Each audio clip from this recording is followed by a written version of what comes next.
E hoje, 4 de abril, é o Dia Nacional do Parkinsoniano, data que promove a conscientização sobre o Parkinson no Brasil.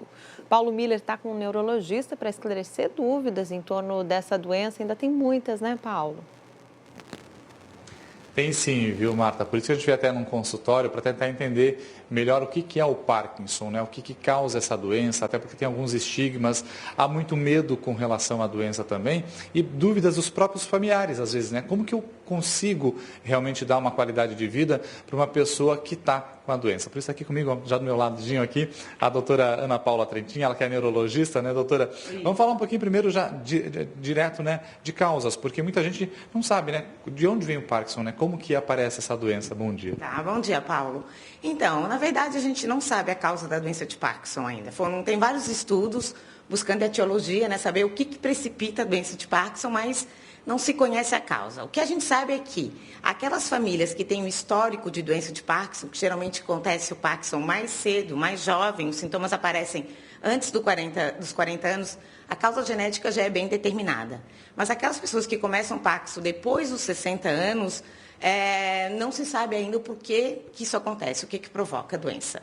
Tem uma idade, ou geralmente são pessoas ali, a doutora falou nessa questão dos 40 anos, 60 anos, tem alguma idade ali, tem alguma prevalência em faixa etária? Isso, tem sim. O Parkinson geralmente começa a acontecer a partir dos 60 anos, e o que a gente sabe é que com o passar da idade, a incidência aumenta. Então, o número de pacientes, por exemplo, com 80 anos que têm a doença de Parkinson, é maior do que aqueles com 50 anos ou 60.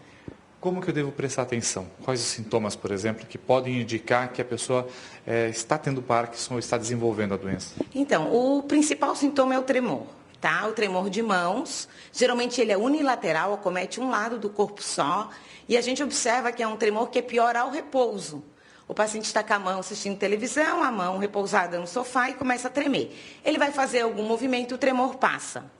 Outros sintomas que são importantes é a rigidez, o paciente fica rígido, né? A gente até tem o sinal em roda denteada, que você vai mexendo o braço do paciente e parece uma roda denteada mesmo, tá duro. E a bradicinesia, tudo fica mais lento, a face fica sem mímica, o paciente não tem expressão facial, a voz vai ficando mais fina. Esses são os principais sintomas. Doutora, até a curiosidade que está em casa, a gente estava conversando antes de entrar ao vivo, e às vezes a gente confunde um pouquinho, né, das doenças, né, que é o Alzheimer, do que é o Parkinson.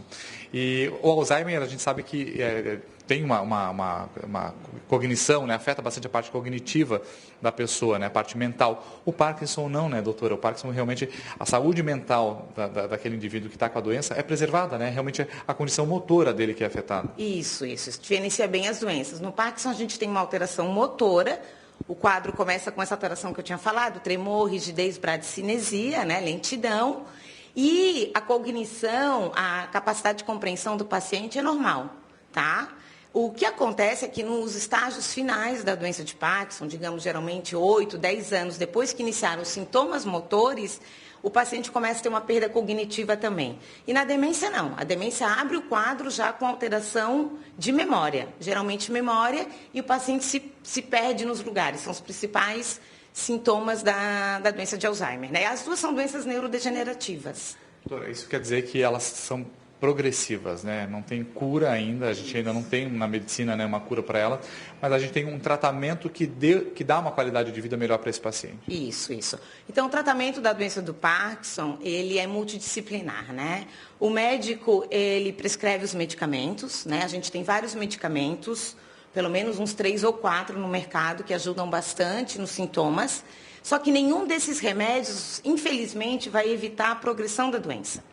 O paciente ele vai melhorar dos sintomas, vai ter uma melhora de qualidade de vida, mas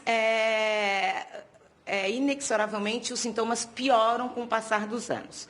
O que é muito importante, eu acho, enfatizar, é a fisioterapia motora, concomitante aos medicamentos, e a fonoaudiologia também, tá? Que ajudam. E a prática de exercícios físicos. Os trabalhos mostram muito claramente que pacientes que fazem exercícios físicos, tanto na prevenção, né, a única coisa que a gente sabe que pode prevenir a doença de Parkinson é o exercício físico, quanto depois para diminuir a velocidade da doença, a prática de exercícios físicos continuadamente, quase todos os dias. Perfeito. Doutora, obrigado, viu, por atender a gente, obrigado pelas informações esclarecedoras. Então é isso, viu, gente? A gente tem uma estimativa no Brasil, né, do próprio Ministério da Saúde, que 200 mil pessoas têm um Parkinson, né?